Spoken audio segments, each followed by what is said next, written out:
Is it going to be one of those days? I think it's going to be one of those days. Hopefully not. Well, it's a Friday. It is a Friday. It is a Friday. And that's always nice. But we've got a real busy weekend. So trying to balance all the things that I want to get done today before go into a busy weekend. Of course, yes. And if anyone could do it, I know it's you, Lynn. Oh. No pressure. I know the list. You were frozen for a second, Lynn. Oh, I'm sorry. Huh. But you're I okay. was saying that the list is long. Yes. The only way to start on it is to start, right? So sometimes, you sort of look at something and you're going, oh my gosh, I'm just so overwhelmed. And my sister-in-law had passed. And so we had brought a whole bunch of things from her place when we went to go through everything and pack it all up. And it had just been like this, honestly, just this pile um, in my lower landing. So far from prying eyes, but also in the garage. And it's just like I would look at it and I just like, oh. But my daughter and I made this real effort this weekend and we just started going through everything and we're down to literally one thing that's sitting now. and that's fantastic. and Yeah. then in the garage, we just have a small pile of stuff. But we Right. got through all of it. We sort of figured out what we were doing and it was just like, but you're right. It was just sort of like we eat a meal one bite at a time and we just had to start at the edges and start working on it. Fantastic. Lynn, how do you say your business name? It's Petite to Queen? Yes, and future forward sales. Yeah. Yes. Okay, so I'm going to say my spiel and then I will introduce you and we'll have a nice little chat. Yeah, that will be so fun. It'll be fun. I'm really excited for this. Thank you so much. Likewise. And your surname, Whitbeck? Yes, correct. Thank you. Perfect. Okay.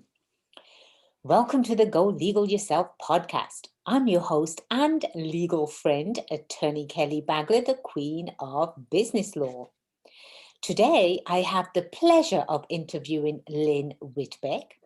Lynn is the founder and CEO of Petite to Queen and Future Forward Sales, where she helps the world by providing sales and leadership training programs to achieve more. Don't we all need that? Welcome to the show, Lynn. Oh, Kelly, I am so excited to be here. Thank you so much. It's such an honor and privilege to be on your show. And I am super excited about our topic today. Absolutely, yes. And likewise, the pleasure is all ours because on this show, Lynn, we share valuable information to our fantastic listeners that are out there. I call them my friends, right? I'm their legal friend, but they're my friends. And now they're going to become your friends too, Lynn. So before we start, do you have an attorney joke or a favorite quote to share with us? Well, I have a story, which is, I'm going to keep it brief. But when my husband was diagnosed with terminal cancer, our family attorney recommended that we talk to a specialist. And she was really amazing of handling a few key things that we needed to take care of. And, he's now been dead for almost 4 years, and yet she still maintains that relationship. Um, I have this thing about sending out digital cards, and Kelly, you've received one before. So I send those to her, but she always responds personally. And it's like a real response, like it's genuine, it's authentic. And, not only did she do this great job, but she's continued to nurture the relationship. And so that's my story, because it's tied to what we're going to talk about today of how important it is to nurture those relationships. And Yes. if I had someone who needed that type of specialized estate service, I would absolutely recommend her in 1,000 heartbeats. So what you're saying is you love your lawyer. It's okay to love your lawyer. It's rare, but it's okay. Fantastic. You are absolutely right, Lynn. The title of this show is How to Repair Your Client Relationship When Things Go Wrong. Every time when you first meet someone and you hit it off and it's a match made in heaven and absolutely nothing can go wrong, and then all of a sudden Either there's a huge misunderstanding. It's always a huge misunderstanding, isn't it, Lynn? But in any business, right, the number one thing that counts is the ability to sell. Yeah, if you can't sell, no matter how big you are, if you're Coca-Cola or Apple, if you can't sell, you're not going to stay in business. And unfortunately, we've certainly seen that over the last year, how devastating that is. And so, sales is, all about making those connections and to serve the what your client want, needs, or lacks, so that they can do what? I mean, maybe with an Apple, your iPhone, you have more freedom because of all the things you can do on that phone, right? I mean, it's just like it's always so you can. Absolutely. I do want to get into the sales side a little bit too, but before we get there, how do you how do you repair a relationship that you thought was actually on the right track? Yeah. So first of all, there's always this inflection point where something goes sideways, and it can be a misunderstanding. In business, it can also be that something was done incorrectly. So at a point when I was doing my trademark work, something was actually trademarked incorrectly, and the paperwork was everything I signed off on was correct. So it was a typo. It happens. It's human, right? But all these things that occur. And so in business, we often do have areas where things can just go wrong. And the first thing to do is to recognize that it's not just fixing the problem. You need to do emotional repair with your client. And this is so crucial because they feel that their trust has been betrayed, even if it's something as simple as a typo. And that, of course, is a really minor thing. But for some people, it's like this big thing, like, oh my gosh, this happened. So the emotional repair is a very important part of this. And this applies to every relationship, personal and professional, that you have, that you do the emotional repair. And when I talk about doing that emotional repair, that means that you need to actually listen. Take the time to let them tell you how this has impacted them, made them feel, what it's occurred within maybe their business, their organization, their life because of what happened. In a way, you're letting them vent, okay? But this is letting them share their experience, because the only way you're going to understand their experience is to let them tell you about it. And this is absolutely critical. No matter how long you've had the relationship or how deep that relationship is, that emotional repair um, either points you in the direction where your relationship goes back up on the upswing, or it takes a turn with a bitter seed that's planted. And that bitter seed can fester and grow. So emotional repair is absolutely critical to repair the relationship. Lynn, when it comes to listening, and I say that in jest because it is very critical. If you are in business, you have to be able to learn how to listen and listen to the person at a level so they can you can connect with them, right? Because people automatically become defensive automatically and they feel that they're being attacked. But it's not about them. It's about the person that is sharing with you how they're not on the same page as you. And this can be any type of relationship, and it happens all the time. How do you, or have you counseled clients, Lynn, in not interjecting and not jumping in when someone's trying to say, well, you made me feel like this, right? Again, it's in our nature. We want to defend ourselves. How do you handle that bit? Yeah, it's absolutely critical that you not get defensive, and that you don't respond on that. You need to let them talk that through. And so one thing is to, in your own mind, I mean, mindfulness is a big part of this, because we're conditioned with our behaviors to do certain things, right? So instead, we need to take that moment to pause. I call it a powerful pause, and recognize that this person is trying to share vital information with you that you need. You need to understand their perception, their point of view, their why. why this matters, why it had an impact for them, why they're upset. Because if you can lean into that, the next phase of that is that they've been able to express themselves, and then they're able to then move forward. And then you're able to acknowledge what they've gone through, and truly genuinely accept that this has been a disruption for them or a hardship, whatever has occurred. And now you're able to do the work to fix it. So I always say, don't fight, make it right. And you need to do that. You have to listen. And it is some mindfulness and mindset work that you need to do for yourself, that no, they're not attacking me. They're giving me such important information. And this is an opportunity for me to not only repair this relationship, to move it forward and to grow the relationship. When would you advise someone to start the repair of a relationship? Because sometimes it doesn't happen with the one conversation or five, but when would you suggest to at least start the repair? Well, if there's been an occurrence, like something happened, you need to start the repair immediately. That's critical. And there are ways that you can do this where because there are different personality types. Some people are just going to tell you flat out, they may start yelling at you because they're upset with the situation. Some people may tell you that they're really upset. Sometimes it's going to escalate because they don't feel like you're listening to them. And then there's those that will never tell you that there's something wrong. They're just going to be quiet. So there's a couple of different tactics depending upon the type of person that you're working with, because you want to flex your style to fit and match the other person's style.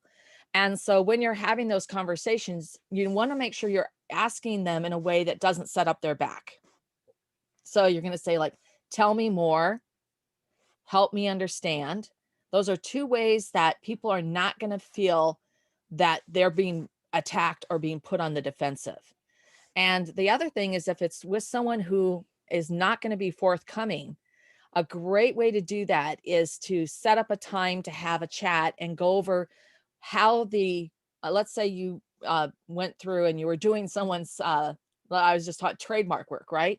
And I want to go through the experience that you had, because this is going to help our organization grow. It would be so helpful to us. Would you be able to share the process that, your experience, your thoughts and feelings, how it could have gone better?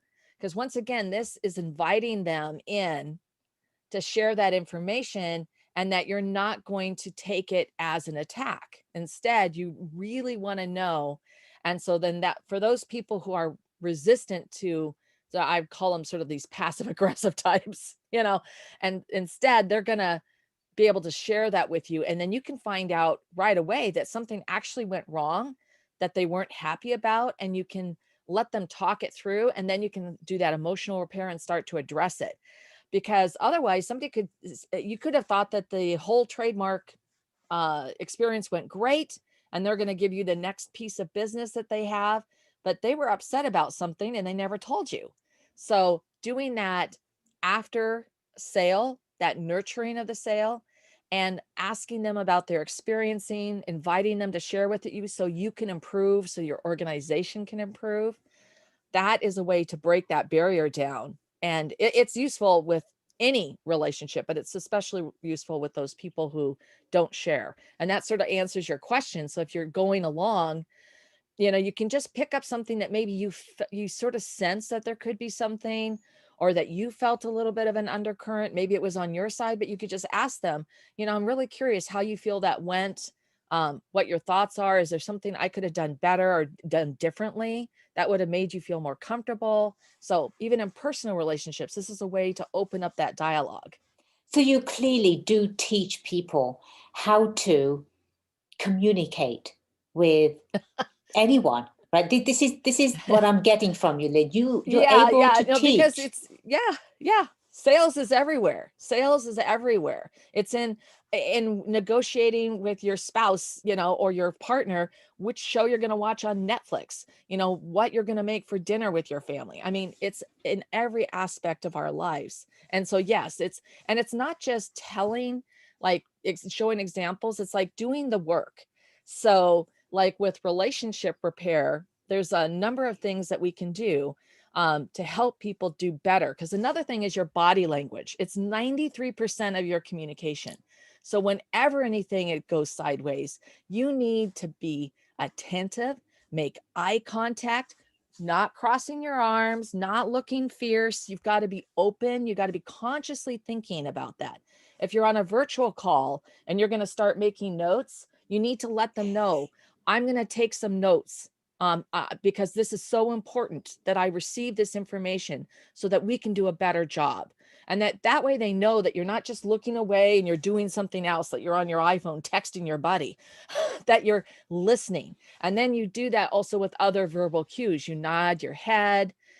You'll say, wow, I understand how disruptive that was. Can you tell me more how that right? And so all of that plays into the other person, the other human being, showing that you respect them, that you're giving them their space, their dignity, that they can truly express what went on from their perspective. I was going to ask you a really simple question. I was going to ask you, well, why does this even matter, right? What, Lynn? Why should we repair relationships with clients or even personal relationships? Well, okay. Well, that's a big question, and I could go on all kinds of levels, but let's take it from a business perspective. Do you know how many people will willingly write aggressive, nasty reviews and comments on things? Okay. Everyone, Versus how many yes, people will write something nice and yes, complimentary. So, if you wanted to, I've taken a lifetime to build my thought leadership position, that how people perceive who I am. You can wipe that out in about 20 seconds if you don't repair a relationship and if you don't treat the other person with dignity, respect, even if they were completely in the wrong and you know that you're never going to want to do business with them. Because I've had that happen a handful of times. I never am going to be the one to burn the bridge. I want them to walk away thinking they heard me, they understood why I'm not happy, and they're not for me, but I'm okay. And it just dies a natural death, right? right, Instead, if you don't do this work, you could have somebody who's literally, you're having to hire an attorney to deal with the reputation damage. You're having to hire Reputations or Us or whomever it is to work with this. And that word of mouth, I want you to think about it. Remember back in the day, not so long ago, when we were at conferences and trade shows and you're meeting with somebody, one stray comment from somebody who's at that event and who's had a negative experience from you, that can just poison the well. Big time. And it's that absolutely. verbal one-on-one, because you can say, well, yeah, I wouldn't really do business with them. And it's like, oh, That's it. That's yep. it. So it's just, you just don't want to go there. I mean, let alone you want to treat the everyone with that compassion and that level of respect and dignity and kindness. But at the end of the day, it's just, it will hurt your reputation. It's going to hurt your business. And and then there's the whole other level when we're on personal relationships. Is that really how you want to be remembered when, you just, having gone through that with my husband with his terminal illness, it's just, you just don't want to go there. Right. I deliberately asked that question because I know the simplest answer to that is, who do you want people to know you by? Right? Yeah. Who are you truly? Are you running your business with integrity? Do you stand behind everything that you say and you do? So there's, you say what you do and you do what you say, right? Yeah. And that's what really makes true leaders stand out. You've got a wide range of different types of leadership skills, but the ones that truly do what they say and say what they do, that's what really defines a true leader. Absolutely. Absolutely. I couldn't agree with you more. you know, I've I've had a bad experience with a marketing company, and I'm happy to share the name on air, but I'm not going to do that. I'm not going to I'm not going to put jeopardize them, because the truth is a defense to anything, right? And so if my bad experience with this company that they failed to repair, now, if somebody asks me, what was your experience? Not good. I highly recommend do not hire them. It's really bad. And this is bad for business generally. So if anyone has unresolved issues, Yep. unresolved anything, issues, personal life, business life, right? Take a step back, reach out to Lynn. Lynn could even guide you and say, okay, well, let's start step one, because it is a scary process, right, Lynn, for some people, because they're so stuck in their ways, and they're so prideful. Is that the word, prideful? That they're not going to take the first step forward to try to repair something that could really be a beautiful thing. So Yeah. again, even personal life, right? So they can definitely reach out to you.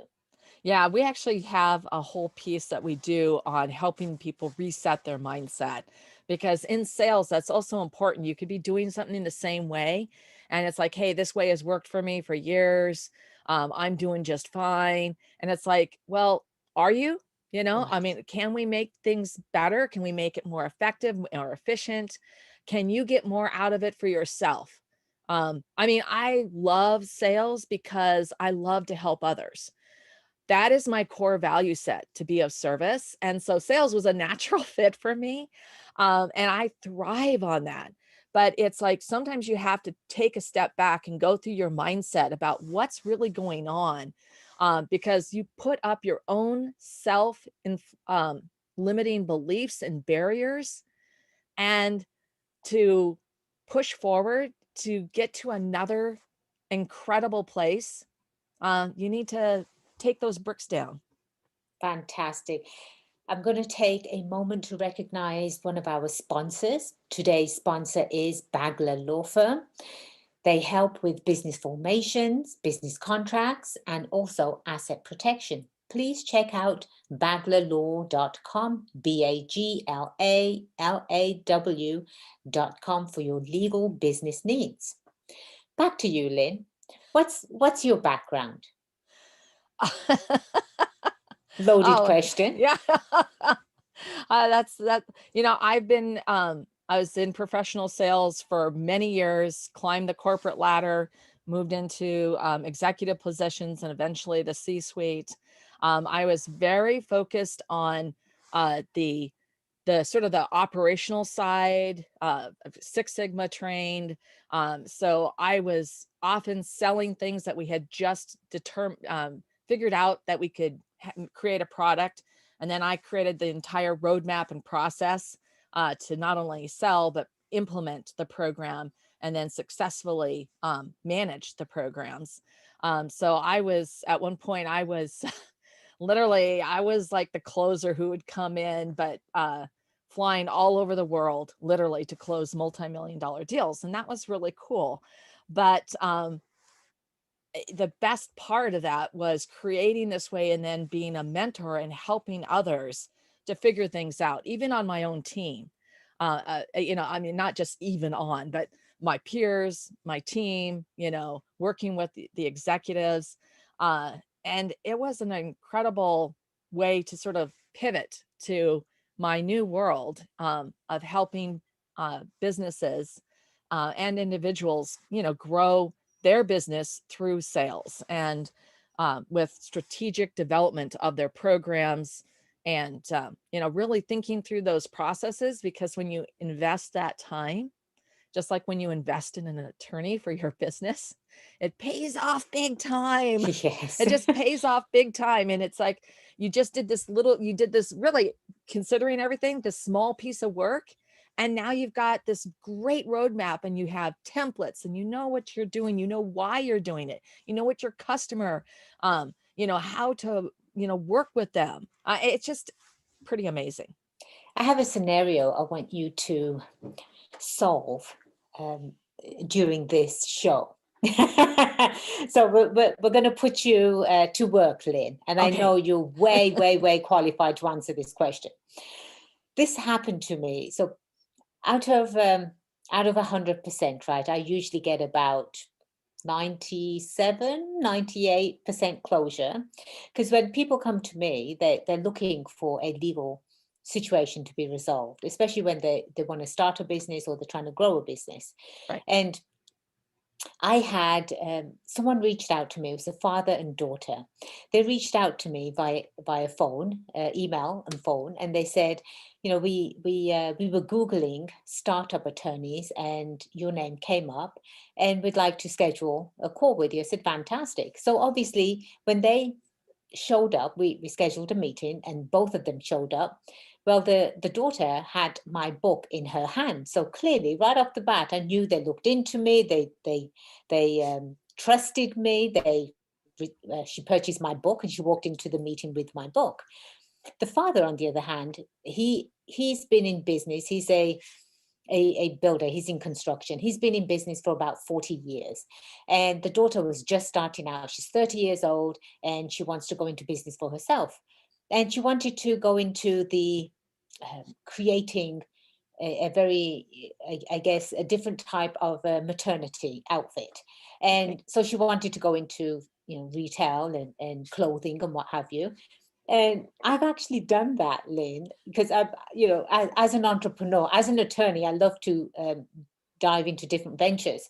So I actually have done what she's trying to do. And I'm thinking, this is fantastic. I can walk you through the channels. I can open up my contacts for you. I look forward to, working with you. Everything went great. The father said, oh, yep, you're definitely a right fit for my daughter. I know, you can help her. I said, fantastic. So the next thing I do, I send them my intake form, they fill it out and send them my engagement agreement. And I told them, this is the flat rate that I charge. Well, the next thing I know, they said, we want to talk to you again. So we did. And the father came back and he said, well, I've dealt with attorneys, through my 40 years of experience, and I've never paid for anything up front. And I said, well, you're not paying up front here. It goes into a retainer account. That's how attorneys charge. This is how we work. And I said, well, I'm more than happy to work with you. You can pay 1/3 up front. And then he was saying, well, we don't know what type of product you'll be providing us. And I said, well, that's where you and I work together. I've been doing this for 17 plus years. I have 5-star Google reviews, right? All of them. You clearly have checked me out. You've purchased my book. So I adjusted the engagement agreement and sent it back. A couple of days went by, and I just wasn't having a good feeling about it. I have no idea. Over the phone, Lynn, I truly made them feel comfortable, both of them. The father was talking for the daughter. So the daughter and I connected instantly, but the father was interjecting himself into Yeah. the relationship. And the next thing I know, the daughter is sending me an email saying, "Oh, I'm sorry, after careful consideration, I don't think you're going to be the right fit." And I basically emailed her back saying, "I'm sorry you feel like that. I've gone down that road. I would love to make introductions to you, to fashion designers, open that side of the world up to you. But I wish you luck." What would you have suggested in that scenario, Lynn, to secure the sale? Okay, well, sometimes it's not worth securing the sale.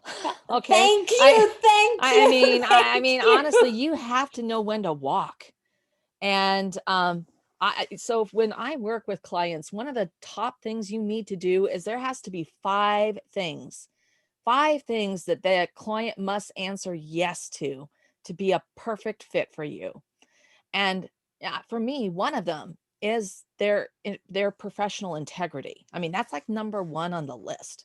Um, so, and in this sort of situation, what you have is somebody who's essentially trying to get you to do work, and then they're going to come back and say, "Well, this wasn't done to our satisfaction, so we're not going to pay you." Or whatever it is. Maybe that's not the case, but there's something that they're not willing to extend you that same level of professional trust and integrity um, to do your job. And and these are normal business practices. You're not asking for anything unusual. This is industry practice. And, it's, and once again, you're willing to work with people, you're willing to meet them. So that's another thing of understanding your deal points. What are the deal points that are critical? And one could be that you get a certain amount upfront to start the program because you are spending your time and energy to do the work before you deliver anything. And Absolutely. then and then you get the next piece of the retainer and then the next piece, right? So there's different ways that you can do the deal points. So it's always good to know what those are ahead as well. In fact, it's not good to, it's necessary, because that helps you navigate these situations. So there will always be people who want something for nothing, or who want to, um, they want to feel like they have the upper hand in a relationship, or they want to bully or drive you. And then you have to think about that's up front right there, and you're going like, how's the rest of the relationship going to go? Exactly. Exactly. I love you for saying that, Lynn, that you have to know when to walk away, especially when someone is questioning your professional integrity. You're absolutely right. You're Yeah. hired. Yeah, That's it's just not worth, because you think about it, that 80-20 rule, I actually think it's more like a 95-5 rule. They're going to correct. become that 5% volume for 95% of your time. I mean, it's just not a good fit. It's not right.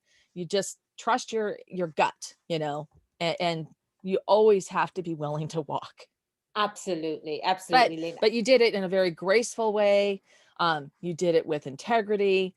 You didn't burn any bridges. That's also important, because I've had similar things happen to me, over the years, a few times, a handful of times.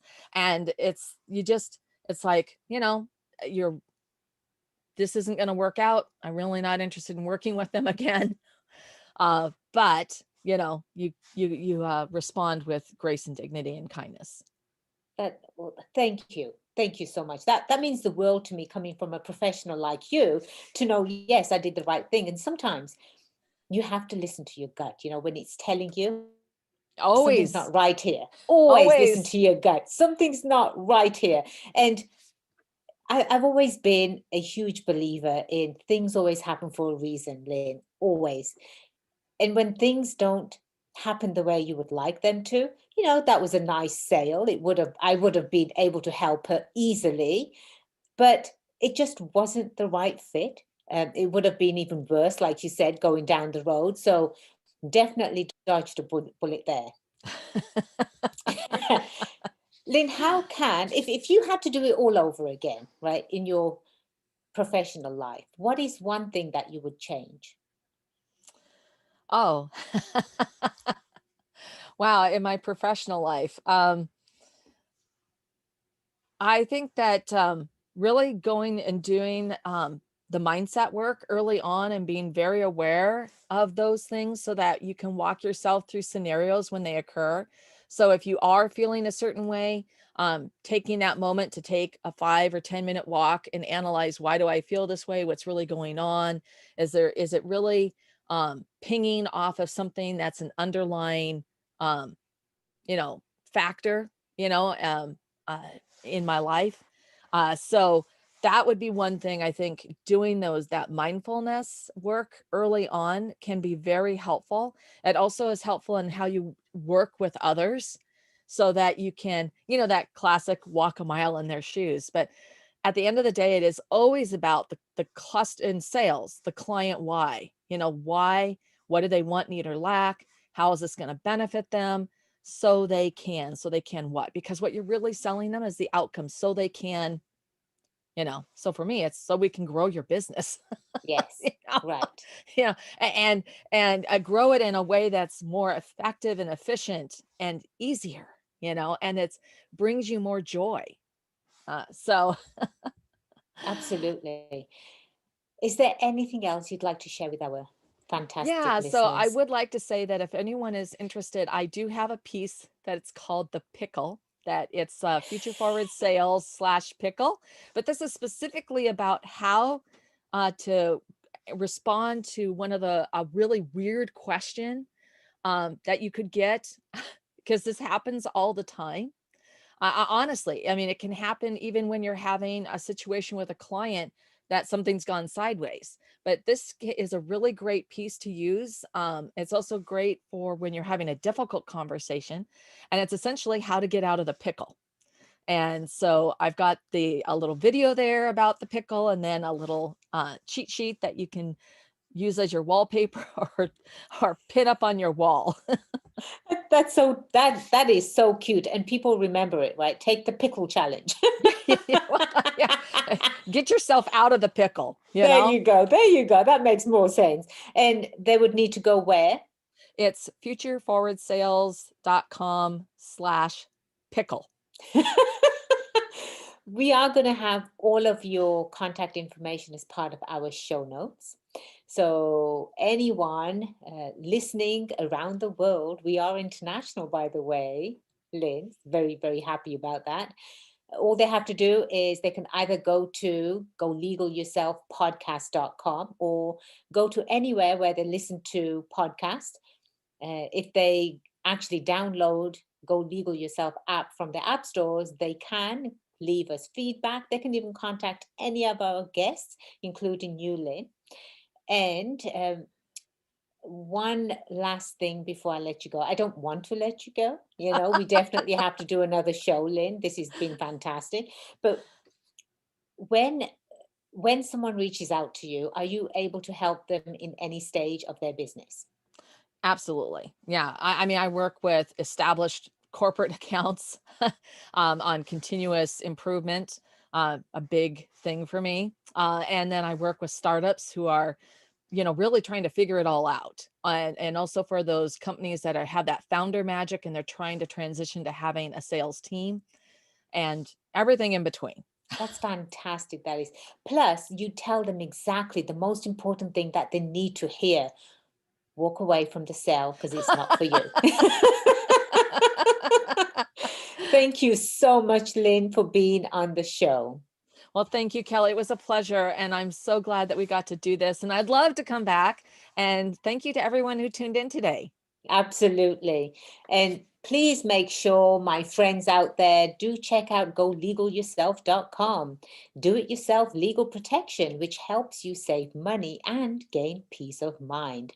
I am attorney Kelly Bagla, your legal friend and the queen of business law. It's been a pleasure being your host today. Until next time, cheers to your success.